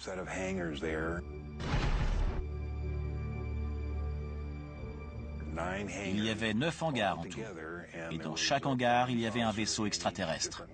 Et ils étaient tous différents.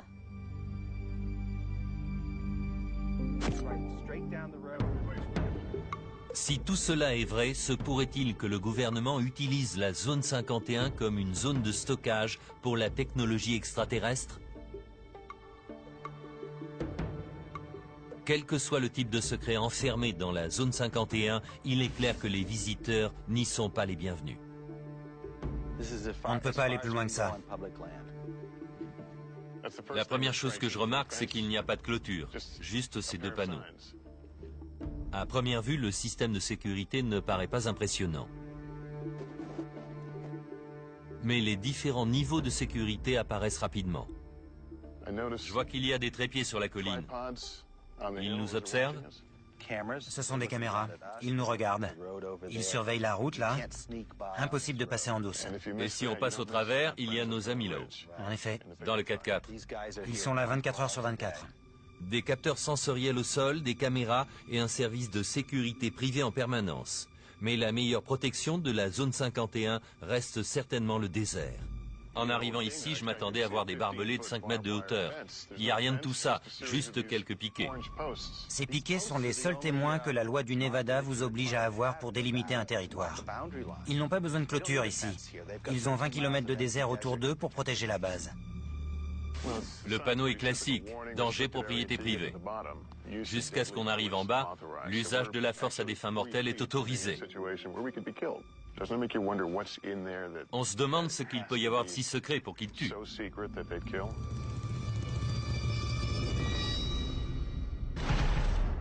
Des visiteurs extraterrestres pourraient-ils être retenus dans la zone 51? Cette vidéo, diffusée pour la première fois à la télévision, montrerait un extraterrestre qui serait détenu dans la base. Il est apparemment observé par des militaires derrière une cloison en verre. L'homme qui a divulgué cette vidéo se fait appeler Victor. Il refuse de révéler sa vraie identité par peur de représailles. Selon lui, cette vidéo a été dérobée à un moment où du matériel provenant de la base était converti de l'analogique au numérique. Dans cette interview de 1996, sa voix a été modifiée. À peu près 2 fois par mois, il l'installait pour des sessions qui duraient de 3 à 5 heures. L'extraterrestre serait arrivé sur Terre en 1989 et aurait subi de nombreux interrogatoires. Dans cette session, l'extraterrestre serait angoissé. Le médecin recherche une éventuelle hémorragie dans les yeux et les narines. Victor pense que l'extraterrestre est mort au milieu des années 90. Nous ne disposons d'aucun moyen pour vérifier l'authenticité de cette vidéo, mais nous la soumettons à un expert en effets spéciaux à Los Angeles pour évaluer sa plausibilité. En attendant, nous sillonnons la montagne à la recherche du moindre signe indiquant la présence d'une structure dans la zone. Il faut bien rester près des piquets oranges. Je les vois même plus. Regardez. Mais on sait qu'ils sont sur notre droite. La nuit tombe sur le désert et les piquets oranges sont nos seuls guides. Un seul pas de l'autre côté de la frontière invisible et l'on pourrait se faire arrêter. Je vois un bâtiment. Oui. Là-bas, qu'est-ce que c'est? C'est le poste de contrôle. C'est l'entrée. Si vous vous aventurez sur cette route, dépassez les panneaux et arrivez à ce poste de contrôle, vous vous ferez immédiatement arrêter. Nous continuons notre ascension jusqu'au sommet. On ne peut pas aller plus loin. Je pense que c'est la fin de notre aventure ici, parce que je vois des militaires là-bas, camouflés comme vous dites. Oui, il est camouflé. On doit s'arrêter là? La frontière change après. La seule solution, c'est de survoler la zone de jour. Et là, on aura peut-être un aperçu de la zone 51. Mais il faut de la lumière. Et il faut un hélico. Oui. Dans un instant, nous allons survoler le désert du Nevada et approcher au plus près de la plus célèbre base militaire des États-Unis. Ils savent maintenant où on est? Affirmatif. La zone 51 est-elle le cœur d'une vaste opération de dissimulation d'extraterrestres? Renferme-t-elle des secrets terrestres bien plus dérangeants encore? Découvrir ce qui s'est passé, ce que les humains ont fait, c'est déjà assez terrifiant. Dans un instant, Secret Défense.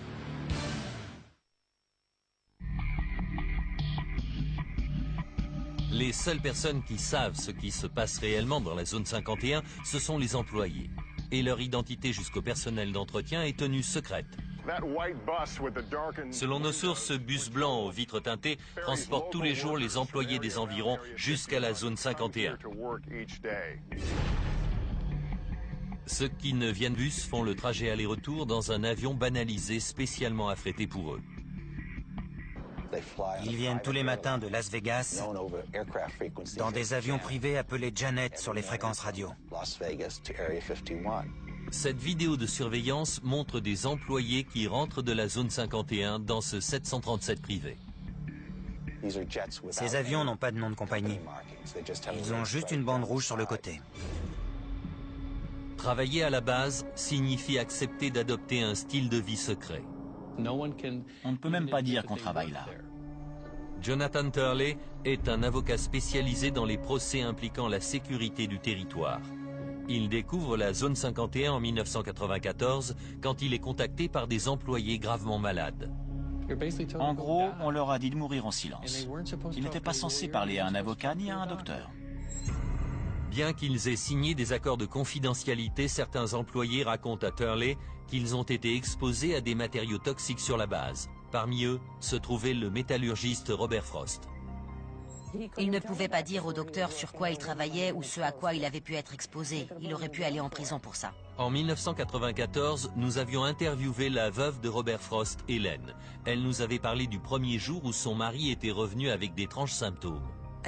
Il est entré en hurlant. Je l'ai regardé, son visage était rouge vif et toute sa peau pelait complètement.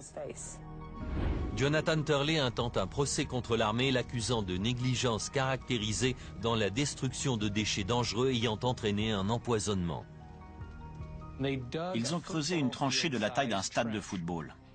Chaque semaine, ils la remplissaient avec toutes sortes de déchets toxiques. Et puis, ils y versaient du kérosène et faisaient brûler tout ça. Si la base opérait en secret, l'impact sur certains employés était difficile à cacher. Beaucoup d'entre eux ont développé une maladie étrange. On aurait dit qu'ils avaient des écailles de poisson sur le corps. Cette photo a été prise juste avant qu'il démissionne, en mars 1989. Ensuite, il a eu des grosses plaques sur le dos et sur tout le corps. Les clients de Jonathan Turley voulaient savoir ce à quoi ils avaient été exposés. Mais poursuivre le gouvernement pour obtenir la vérité était kafkaïen. À l'époque, le gouvernement niait jusqu'à l'existence de la base. À un moment, j'ai dit au juge, je peux vous y emmener, je peux vous montrer où c'est. Vous la verriez. Sans parler du côté légal, comment dire que ça n'existe pas? D'après Jonathan Turley, ce n'est qu'après avoir apporté des photos satellites de la base que le gouvernement a finalement reconnu l'existence de quelques opérations dans la zone. Ils pensaient qu'ils vivaient dans une zone spéciale qui n'était pas régie par les lois fédérales et que le fait même de tuer quelqu'un, c'était quelque chose dont ils ne seraient pas tenus responsables. Turley a intenté plusieurs procès au nom des employés contaminés. La bataille juridique dura 9 ans. Certains de ses clients moururent entre-temps. Les procès permirent d'obliger le gouvernement à conduire des enquêtes environnementales sur la base, comme requis par la loi. Au final, la Cour jugea qu'un des procès était discutable. Un autre obtint une fin de non-recevoir pour raison de sécurité du territoire. Les clients de Jonathan Turley n'ont obtenu aucune réponse, et la divulgation des enquêtes légales ordonnées par la Cour a finalement été annulée par dérogation présidentielle. Ce qui signifie que ces enquêtes peuvent rester secrètes, et elles le sont toujours aujourd'hui. C'est un terrible manquement. Et cela ne concerne pas que les responsables de la base. Ça remonte jusqu'au président. Ces gens étaient américains. Et il a fallu les protéger de leur propre gouvernement. Pour Turley, ces histoires d'extraterrestres ont fourni à l'armée un écran de fumée idéal. Tout le monde cherche une présence galactique. Du coup, personne ne regarde sur Terre s'il se passe des choses graves, des crimes. C'est pour ça que le gouvernement n'a jamais vraiment essayé d'enterrer ces histoires d'extraterrestres. Il préfère étouffer les affaires de crime. Ainsi, l'intérêt du public pour la zone 51 et ses légendes extraterrestres perdure. Les touristes viennent de partout pour jeter un coup d'œil à cette frontière. Il y a tous ces panneaux et toutes ces caméras sur la colline. Et les hommes dans les 4x4. On se dit, pourquoi vous ne voulez pas qu'on sache ce qu'il y a derrière? Qu'est-ce que vous cachez si bien? D'importantes restrictions du territoire dans les années 1980 et 90 ont fermé l'accès aux principaux postes d'observation entourant la base. Nous avons donc imaginé un autre plan. Nous n'avons rien pu voir, mais nous avons une autre option. Nous avons loué un hélicoptère. Nous allons donc essayer de survoler la zone interdite et voir ce que nous pourrons voir. Glenn Campbell va lui aussi porter toute son attention sur le ciel. Il s'apprête à enregistrer l'activité aérienne de la zone interdite au-dessus de la base grâce à ses puissantes caméras de surveillance. Il y aura 3 caméras. Ça fait 72 heures d'enregistrement. Ces 3 caméras vont filmer en continu et enregistrer toute activité inhabituelle qui pourrait avoir lieu au-dessus de nos têtes, de jour comme de nuit. L'idée, c'est de prendre cette montagne-là et ce petit pic de l'autre côté. Ouais, c'est mieux. En attendant les résultats, nous nous préparons nous aussi pour une petite surveillance aérienne. Bonjour. Tom? Oui. Après plusieurs refus, nous trouvons finalement un pilote qui accepte de nous emmener près de la zone 51. Ces zones sont interdites au public, mais ils ne nous disent pas pourquoi. Légalement, on a le droit d'aller jusqu'où? Il est recommandé de ne pas s'approcher à plus de 3 km de la limite. On va leur dire ce qu'on fait? Non, on va rien leur dire. S'ils demandent, on leur dira juste qu'on fait du tourisme. Allons-y. C'est parti. Scope 4373 et un passager. 4373 et un passager pour le 966 Sierra Hotel. Maintenant, ils savent qui on est et où on va. Affirmatif. Durant le décollage, nous entendons une communication entre la tour de contrôle et un des avions banalisés du gouvernement. Janet pour la tour de contrôle 267 Nellis. Le contact est maintenu sur un 5000. L'avion auquel il s'adresse est appelé Janet. Les navettes aériennes. Nous dépassons la plus haute montagne et découvrons la zone 51. Je la vois maintenant. Nous sommes à peu près à 15 km de la frontière. Mais à peine l'apercevons-nous qu'un message radio nous rappelle à l'ordre. Hélicoptère 966, vous êtes à 5 km d'une zone d'accès restreint. Affirmatif. Affirmatif, mais nous n'irons pas plus loin que 3 km. Bien sûr. De toute évidence, dans les airs comme au sol, nous sommes sous étroite surveillance. Nous ne pourrons pas aller plus près que ça. Ce lieu est tellement surveillé qu'en fait, nous ne pouvons même pas pointer nos caméras vers la zone. Nous sommes à un peu plus de 2500 mètres d'altitude. C'est une belle journée. C'est la meilleure vue de la zone 51 que l'on peut avoir de l'extérieur. Je vais vous dire ce que je vois. Il y a 2 grands bâtiments avec des toits en aluminium. Ils sont très brillants. Je ne peux que supposer qu'il s'agit de hangars de quelque sorte. Il y a plusieurs bâtiments plus bas. Tous ont l'air d'être le long d'un lac asséché. Je vois aussi ce qui semble être une très longue piste d'atterrissage. Notre enquête a révélé le maximum de preuves sur la base que le cadre légal nous permet, depuis le sol et dans les airs. J'imagine qu'ils sont plus à l'aise maintenant qu'on est parti. Plutôt 2 fois qu'une. Une chose est sûre, le gouvernement a bien l'intention de garder le plus grand secret sur ce qui se cache à l'intérieur de cette base militaire.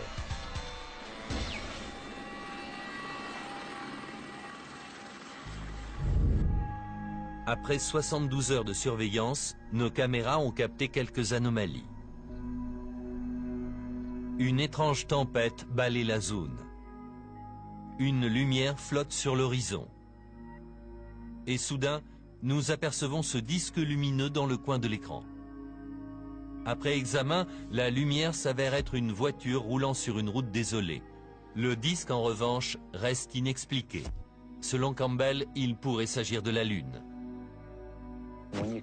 Quand on vient dans le désert et qu'on regarde le ciel la nuit, on voit beaucoup plus d'étoiles que n'importe où ailleurs. Quand on voit ces millions de points de vie, il faudrait être fou pour penser qu'on est tout seul dans l'univers. Notre enquête continue et va nous conduire sur la côte Est pour analyser les différents éléments que nous avons pu découvrir. Que nous révélera cette prétendue vidéo d'un extraterrestre de la base 51 ? Cette mandibule renforcera-t-elle la thèse de leur existence? Je n'ai jamais rien vu de pareil. Les réponses dans quelques instants dans Secret Défense.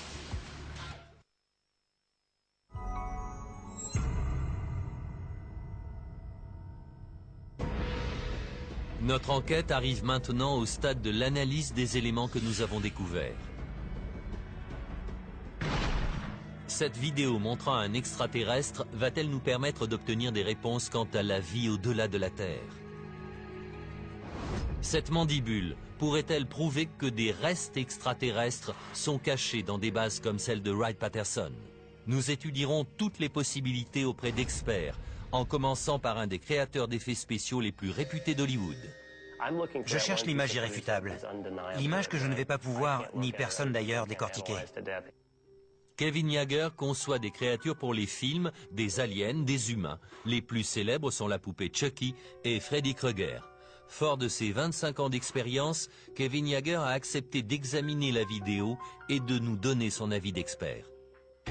La première chose que j'ai vue, c'est un alien. Et il avait l'air bien vivant. En regardant de près, on voit qu'il a une petite bouche. Elle a l'air de bouger, de faire des mous comme une vraie bouche. Il a des grands yeux de biche et une grosse tête. Il bouge de manière un peu pathétique. On a envie de s'occuper de lui. Soudain, vos sentiments s'en mêlent. Alors que Kevin Yagher commence à s'attacher à l'extraterrestre, il remarque des mouvements suspects. Il y a des petits couacs dans ces mouvements de temps en temps. Vous voyez ce petit mouvement brusque de la tête là? Et l'épaule bouge aussi. Pour ce spécialiste, c'est le signe qu'il s'agit d'une marionnette. Ses mouvements de tête l'ont trahi. Kevin Yagher utilise une de ses poupées animatroniques pour nous faire la démonstration. Quand on va doucement, comme au début dans la vidéo, on peut éliminer tous les cafouillages. Et quand il commence à fatiguer, à se sentir mal, il se met à s'agiter et à se tortiller comme ça. Et c'est là qu'on voit que c'est un faux. Mais on a affaire à une forme de vie dont on ne sait rien. Et notre expert reconnaît que tout est possible. L'atmosphère et la pression sont peut-être différentes chez nous. Il le supporte mal peut-être. Et c'est peut-être aussi dû à la gravité. Mais il semblerait que le décor cache quelque chose.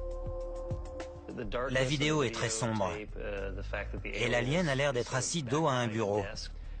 Pour moi, c'est pour cacher un éventuel marionnettiste qui serait derrière. Pour lui, la créature et la vidéo sont un canular, mais assez bien réalisé. Il y a certains éléments qui ont l'air réels. Je comprends que les gens s'y soient trompés. Les canulars ne font que saper nos efforts pour connaître la vérité. Nous nous rendons maintenant à New York pour rencontrer Shara Bailey, une anthropologue dentaire à l'Université de New York. Elle a étudié la mandibule que nous avons récupérée pendant notre enquête sur la base de Wright-Patterson. Ce qui m'a tout d'abord surpris, c'est la forme de cette mâchoire, parce qu'elle est très étroite sur le devant et puis elle s'écarte un peu là et s'élargit fortement au fond. C'est très inhabituel pour un primate. Ça fait une courbe là. Oui, comme un S si on peut dire. Et nos dents, notre mâchoire ne sont pas comme ça. Non, pas du tout. Le Dr Bailey a plus de 2000 moulages de primates, une des plus grandes collections des États-Unis. Elle a comparé notre mandibule à chacun d'entre eux. Pouvez-vous affirmer qu'il ne s'agit pas d'une mâchoire de primate? Oui, je parierais n'importe quoi. Ça ne vient pas d'un primate. Le Dr Bailey n'a pu relier la mandibule à aucune espèce connue, mais son examen de l'empreinte va nous fournir quelques renseignements. Le moulage a été réalisé sur un squelette. C'est la mâchoire d'un être vivant. Parce qu'on voit les gencives là? Oui, on peut voir les gencives ici. La créature a perdu ses dents après sa mort. On voit aussi les cavités où les dents devaient se trouver. Les dents restantes montrent qu'il était omnivore. Il mangeait de la chair et des végétaux. Les dimensions de la mâchoire nous donnent des indications sur la taille de la créature. Voici un macaque. Sa mâchoire est similaire en taille à celle-ci. On ne sait pas ce qu'était cette créature, mais on sait qu'elle était de la taille d'un petit chien. Son crâne aurait à peu près cette taille aussi. Oui, il y a une assez bonne corrélation entre la taille de la mâchoire et la taille du crâne. D'après l'anthropologue, certaines caractéristiques sont étonnantes. Des éraflures faites au couteau notamment. Elle a été modifiée, ça je peux vous le dire. Mais savoir si elle est quand même authentique et a été modifiée pour je ne sais quelle raison, c'est difficile à dire. Elle s'interroge également sur l'aspect humain du schéma dentaire qui pourrait venir infirmer la théorie d'un squelette extraterrestre. Si c'était un alien, il a évolué sur une planète complètement différente de la nôtre, complètement séparée de nous. Pourquoi aurait-il le même schéma dentaire que nous, le même nombre de dents et le même type de dents qu'un humain? C'est très étonnant. Si ça venait d'une autre planète, comment feriez-vous pour le comparer, pour découvrir ce que c'est? Tout ce que je peux faire, c'est le comparer aux êtres vivants de cette planète. Cette mandibule n'appartient pas à une créature habitant sur Terre, c'est une certitude. Cet objet supposé extraterrestre, combiné à la base militaire la plus complexe des États-Unis, ne sont peut-être que la partie émergée de l'iceberg de ce que le gouvernement veut nous cacher. Serait-ce un des nombreux secrets que les gouvernements gardent si bien cachés dans des entrepôts classés secret défense? Pour conclure, si l'on ne peut savoir avec certitude ce qui se passe dans nos sous-sols ou derrière des portes closes, nous pouvons en revanche être sûrs que nos gouvernements nous cacheront toujours certaines informations. En tant que société, nous avons le droit et le devoir de garder les yeux ouverts, de continuer à chercher pour découvrir ce qu'ils ne veulent pas qu'on sache et pourquoi. C'était Lester Holt. Merci à tous.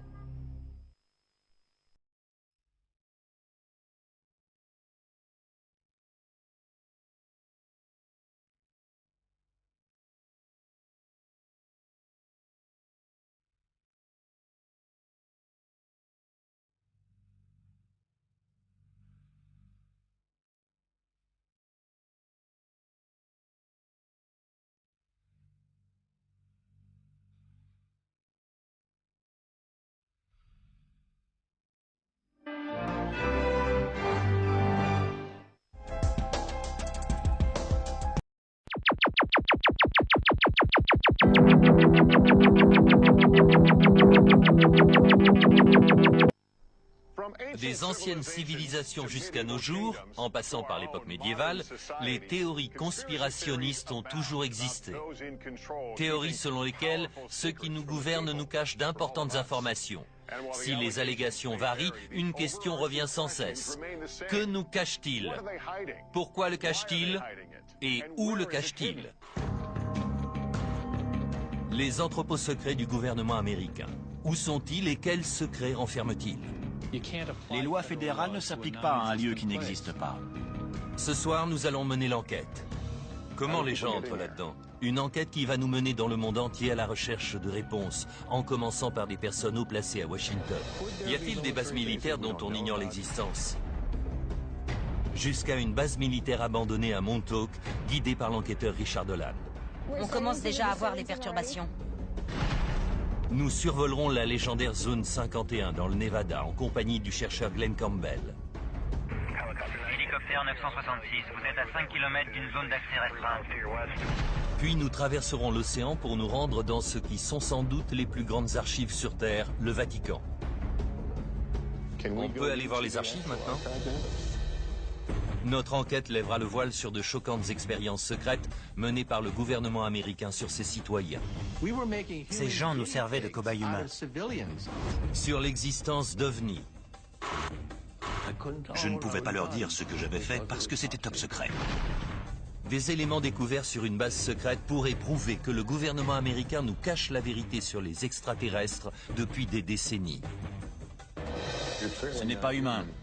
C'est très étonnant. Je n'ai jamais rien vu de pareil.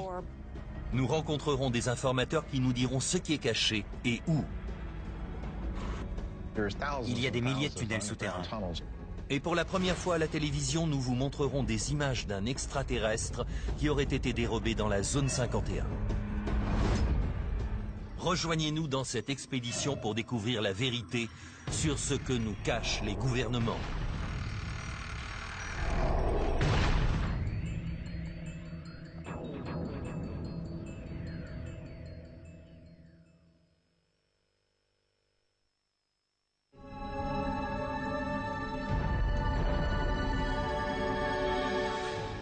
Les secrets du gouvernement. Voilà un concept couramment utilisé dans l'industrie cinématographique qui a toujours intrigué les populations. Cela peut paraître une idée saugrenue, mais nous savons qu'il existe dans le monde des lieux où les gouvernements cachent des informations. Des bases militaires, des archives gouvernementales, des bunkers souterrains. La plupart de ces endroits relèvent de la sécurité nationale, mais ces zones à l'accès limité ne cacheraient-elles pas d'autres secrets bien plus grands? Que font-ils à Fort Knox ou dans la zone 51? Pourquoi ne puis-je pas aller au Vatican voir ce qu'ils y font? Le simple fait de refuser l'accès de ces lieux aux gens comme vous et moi nous oblige à nous demander pourquoi ils le font et ce qui se passe dans ces lieux secrets ou durant ces réunions secrètes. Ces lieux dont nous ignorons parfois l'existence cachent-ils des informations que nous devrions connaître? C'est en tout cas l'avis de certains. Je pense qu'il existe un nombre important de lieux souterrains cachés à travers le monde. D'endroits comme l'entrepôt 13. Tout est compartimenté, enterré dans le plus grand secret. Je ne sais pas si cela concerne le contrôle de l'esprit ou les ovnis, ou peut-être des armes biologiques, ou je ne sais quoi encore. Mais le secret, c'est la règle, pas l'exception. Pour répondre à ces questions, nous débutons notre enquête à Washington, D.C. Afin de nous faire une idée sur l'ampleur du goût du gouvernement pour le secret, nous allons interroger John Podesta, ancien... À une plus grande transparence, et je pense que le gouvernement se doit d'enquêter sur ce genre de faits. Le député de l'Ohio, Denis Kucinich, affirme lui aussi qu'il a vu un ovni. Monsieur Kucinich, avez-vous vu un ovni? Oui, c'était un objet volant non identifié. J'ai vu quelque chose. Le gouvernement aurait-il des informations sur des technologies extraterrestres qu'il nous cacherait? Je suis convaincu que notre gouvernement détient des preuves physiques, des informations concernant l'existence d'OVNI. Beaucoup pensent que si le gouvernement est bel et bien en possession de telles informations, c'est ici qu'elles sont cachées, sous terre, dans cette base aérienne retirée du Nevada, plus communément appelée la Zone 51. La base est aussi bien gardée que mystérieuse. Elle n'était même pas reconnue par le gouvernement avant 1994. Et encore aujourd'hui, il est difficile de savoir qui supervise cette base. Nous avons envoyé une demande d'accès par écrit, mais les semaines ont passé et nous n'avions toujours pas de réponse. Nous avons donc décidé de téléphoner. Nous avons fait une demande officielle pour filmer les locaux gouvernementaux de Groom Lake, c'est-à-dire la zone 51. Ça me semble important de pouvoir avoir accès à une telle base et savoir pour quel type de programme l'argent du contribuable est utilisé. Merci beaucoup. Au revoir. Il m'a dit qu'il voulait bien étudier notre demande. En attendant notre réponse, nous concentrons nos recherches sur un autre lieu empreint de tradition, le Camp Hero, dans le parc de Montauk, près de New York. L'enquêteur et écrivain Richard Dolan s'y rend pour effectuer des recherches sur des expériences secrètes menées par le gouvernement dans des locaux souterrains qui portaient sur le contrôle de l'esprit, le voyage dans le temps et la téléportation. J'essaie de trouver des éléments qui prouveraient qu'il y a eu ici d'importantes activités souterraines. Si l'on en trouve, cela nous servirait de tremplin pour continuer notre enquête. De 1942 à 1982, Camp Hero était une base militaire dans laquelle on surveillait les avions ou les sous-marins ennemis. Mais d'après Stewart Swerdlow, cette base a eu aussi une fonction plus obscure. Il prétend en effet que de 1970 à 1983, il a servi de cobaye dans le cadre d'un programme gouvernemental qu'il appelle le projet Montauk. Ça a d'abord commencé comme un projet portant sur le contrôle mental, la programmation et la manipulation génétique, et l'armement ésotérique. Une partie du projet Montauk incluait le voyage dans le temps, ou la création de passages dimensionnels d'un point à un autre. Stewart Swerdlow affirme que lui et des milliers d'autres personnes ont été enlevées dans la rue ou chez eux, puis conduites dans un bâtiment souterrain à Camp Hero. En surface, la base de Montauk avait l'air abandonnée. Mais en dessous, il y avait 9 niveaux souterrains. C'est là que les expériences avaient lieu. Il y avait des centres où les gens étaient séquestrés. Cela peut sembler exagéré, mais le fait que le gouvernement américain puisse mener des expériences secrètes sur ses citoyens ne l'est pas. Il a déjà par le passé caché à ses citoyens l'existence de tels programmes et dissimulé ou détruit les preuves. Comme l'étude médicale effectuée pendant 40 ans sur des Afro-Américains pauvres à Tuskegee en Alabama. L'étude consistait à ne pas les soigner contre la syphilis pour voir comment ils réagiraient. Et il ne s'agit là que de l'un des nombreux programmes secrets découverts avec le temps. Au plus fort de la guerre froide, on le sait aujourd'hui, l'armée américaine utilisait le peuple américain comme cobaye. Par exemple, en les exposant à des radiations dans des zones peuplées pour voir à quelle vitesse les radiations se diffuseraient. Ces expériences étaient menées sans le consentement des populations. On leur injectait du plutonium, qui est une des substances chimiques les plus toxiques que l'on connaisse. Ils ont même gazé le métro new-yorkais. Mais les programmes les plus choquants sont sans doute ceux qui ont été menés entre les années 50 et 70 et qui portaient sur le contrôle de l'esprit. Le plus tristement célèbre étant celui baptisé MK Ultra. MK Ultra était un projet top secret. Il consistait à déterminer si oui ou non il était possible de contrôler l'esprit des gens. L'armée et la CIA voulaient savoir si par le biais du LSD, qui est une drogue hallucinogène, il était possible de manipuler l'esprit des gens. Les conséquences ont été dramatiques, car on marchait en terre inconnue. Des gens sont devenus fous. Ils les ont complètement détruits. L'officier retraité Michael Bailey affirme avoir été un des sujets de ces tests militaires. Ils ont dit que ces tests étaient sans danger, qu'il ne fallait pas qu'on s'inquiète. Au milieu des années 70, l'officier Bailey a été affecté à l'arsenal d'Edgewood, dans le Maryland, après s'être porté volontaire pour ce qu'il croyait être un programme visant à tester les uniformes et l'équipement. Ils nous ont dit qu'on allait tester l'équipement pour les batailles du futur. Ça avait l'air excitant. Mais Michael Bailey affirme qu'au lieu de ça, lui et des centaines d'autres soldats se sont fait injecter du LSD et d'autres drogues très nocives ou ont été exposés à de dangereux gaz pour voir leur réaction. Nous nous sommes procuré cette vidéo d'entraînement tournée par l'armée et autrefois classée confidentielle. Elle montre certains des effets de cette expérience menée sur leurs propres hommes à Edgewood. 6h30 après l'exposition, le volontaire visiblement confus a eu besoin d'aide alors qu'il essayait de traverser un parcours d'obstacles. Les perturbations mentales et les hallucinations sont flagrantes.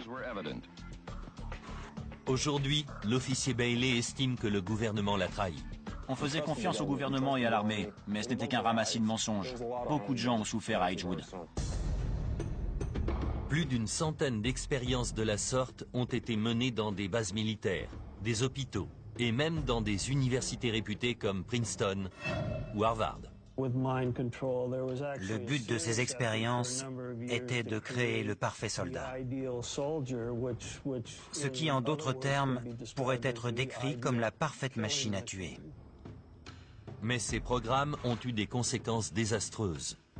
Il y a eu un nombre important de suicides et de suicides ratés. Un homme à qui on avait injecté du LSD a essayé de se donner la mort dans son jardin, devant ses enfants. Il était, comme on dit vulgairement, en pleine hallucination. La vérité sur le projet MK-Ultra n'a été révélée qu'au milieu des années 70. Le chef de la CIA de l'époque avait ordonné qu'on détruise tous les documents confidentiels sur le sujet. Mais une dizaine de cartons contenant les rapports financiers ont été oubliés et une petite partie de ce sombre secret fut découverte. Ce qu'il ne faut pas oublier au sujet de MK-Ultra, c'est que nous n'avons que très peu d'infos sur les détails du programme, parce que la plupart de ces dossiers ont été détruits. Nous ne connaissons pas le nombre exact de personnes qui ont participé malgré eux à ce projet. Certains avancent même que des victimes de MK-Ultra pourraient avoir changé le cours de l'histoire. L'assassin de Robert F. Kennedy, Sirhan Sirhan, a longtemps été soupçonné d'avoir été l'une des victimes de ces expériences de contrôle de l'esprit. Il est intéressant de noter qu'un des étudiants qui a participé à ces expériences menées à Harvard est le Unabomber. Si de telles expériences ont eu lieu sans qu'on en ait eu connaissance, serait-il alors possible que le projet Montauk soit lui aussi un programme gouvernemental resté jusqu'ici secret? Nous avons appris l'existence de MK-Ultra par accident. Un chef de cabinet du président Clinton qui a longtemps plaidé pour une transparence totale du gouvernement. Le gouvernement est-il parfois allé trop loin en voulant à tout prix garder le secret sur certaines choses? Bien sûr, le gouvernement va parfois trop loin à vouloir garder le secret sur tout. Ce genre d'habitude à la peau dure. Il faut être vigilant et s'assurer que les citoyens disposent du maximum d'informations que nous pouvons leur donner. Pense-t-on que les Américains ne seraient pas capables d'entendre ces informations? Ceux qui classent ces informations pensent que les gens ne sont pas en mesure de les recevoir ou n'ont pas besoin de les connaître. Ça peut être très dangereux à long terme. Je pense que le public est capable d'entendre ces vérités. Y a-t-il beaucoup de choses que nous ignorons? Certaines opérations délicates sont gardées secrètes. Leur succès en dépend. Cela dit, on se sert beaucoup de ce prétexte, alors qu'il ne s'agit pas toujours de questions de sécurité. Parfois, c'est aussi parce que, si les gens étaient au courant, ils ne voudraient pas que le gouvernement agisse de la sorte en son nom. Une des plus grosses sources de spéculation porte sur l'existence de dossiers classés secret défense sur les ovnis. Pourquoi les États-Unis ne sont-ils pas plus ouverts, plus honnêtes au sujet des ovnis, confirmant ou infirmant leur existence? C'est vrai, c'est une question que je me pose souvent. Y a-t-il vraiment là-bas quelque chose que les Américains ne doivent pas connaître? Avec le recul, peut-être que ce qu'ils faisaient là-bas à l'époque nous paraîtrait un peu idiot aujourd'hui. Mais les gens ont le droit de savoir. Alors que le gouvernement américain s'entête à cacher les documents sur les ovnis dans des entrepôts secrets, d'autres pays, eux, ont décidé de tout révéler. En 2008, le Royaume-Uni a décidé de déclassifier ses dossiers sur les ovnis. Et pour la première fois, des témoins, dont certains membres de l'armée américaine, ont pu raconter leur histoire. Je ne pouvais pas leur dire ce que j'avais fait, parce que c'était top secret. Milton Torres était pilote de chasse dans l'armée américaine. En 1957, alors qu'il est stationné au Royaume-Uni, une étrange mission lui est confiée. Ils m'ont dit qu'il s'agissait d'une mission d'assaut. Puis ils ont dit, c'est un objet volant non identifié. On veut que tu l'abattes. Quand Milton Torres atteint les coordonnées transmises, une énorme forme apparaît sur son radar. Il faisait des manœuvres que je n'arrivais pas à suivre. Il s'arrêtait, puis repartait à angle droit. Je suis arrivé, et à 20 secondes du tir, il a disparu. Il a décollé à une vitesse comme 10 fois la vitesse du son. On n'a pas d'avion aussi rapide. J'ai eu peur pour ma vie. De retour à la base, Milton Torres reçut l'ordre de ne jamais révéler ce qu'il avait vu dans le ciel ce jour-là. Ils m'ont dit, cette mission a été classée secret défense. Vous ne devez en parler à personne. Ni à votre femme, ni à votre chef, à personne. En divulguant des informations confidentielles, vous risqueriez la prison. Milton Torres ne sait toujours pas ce qu'il a vu ce jour-là sur l'écran de son radar, mais il a des soupçons. Je ne crois pas que nous soyons seuls. Et celui qui a construit cette machine en savait bien plus que moi. Le gouvernement américain détiendrait-il dans ses dossiers secrets d'autres histoires comme celle de Milton Torres? Même au sein de la classe politique, certains pensent que oui. L'ancien gouverneur de l'Arizona, Fife Symington, qui a assisté au phénomène inexpliqué appelé les Lumières de Phénix, pense qu'il s'agissait d'extraterrestres que le gouvernement a voulu cacher. En 1997, j'ai vu un très grand vaisseau en forme de triangle naviguer silencieusement au nord de Phoenix. Nous voulons que le gouvernement arrête de nous faire croire que chaque phénomène a une explication rationnelle. Nous avons droit... Si tous les dossiers avaient été détruits, MKUltra ne serait aujourd'hui encore qu'une rumeur. Quand je pense à ça, par rapport au projet Montauk, je me dis que si Montauk n'est aujourd'hui qu'une rumeur, c'est peut-être parce que les types chargés de la sécurité ont fait un meilleur boulot que pour MKUltra.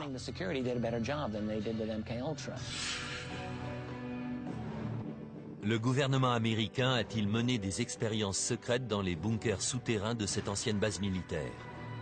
C'est ce que Richard Dolan espère pouvoir prouver. Si ce qu'on dit au sujet du projet Montauk est vrai, ça changera tout sur ce qu'on croit savoir sur ce monde. Et je dois dire que si vous voulez monter un programme secret, Montauk est l'endroit rêvé pour le faire. Et ce, pour plein de raisons. C'est très isolé. Cela ne me paraît pas impossible qu'il y ait eu des activités étranges dans ces sous-sols. La base étant devenue un parc national, nous avons demandé aux responsables du parc l'autorisation d'accéder aux zones souterraines. Leur réponse a été qu'ils n'étaient pas au courant de l'existence de tunnels à Campiro. Mais Richard Dolan a entendu une autre version. On m'a dit qu'il y avait des constructions intéressantes dans cette zone. J'ai lu qu'il y avait des tunnels.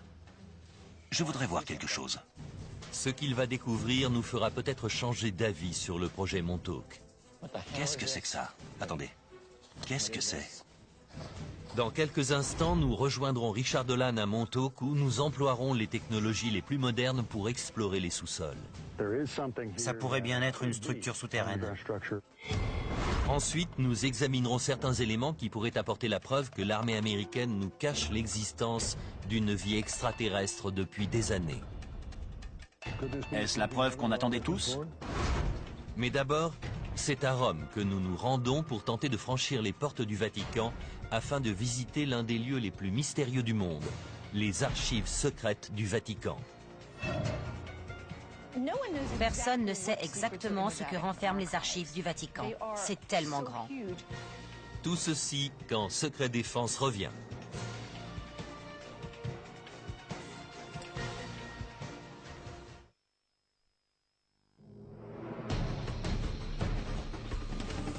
Notre enquête sur les secrets des gouvernements nous emmène à Rome, une ville qui abrite le plus petit État souverain du monde, mais aussi un des plus influents, le Vatican.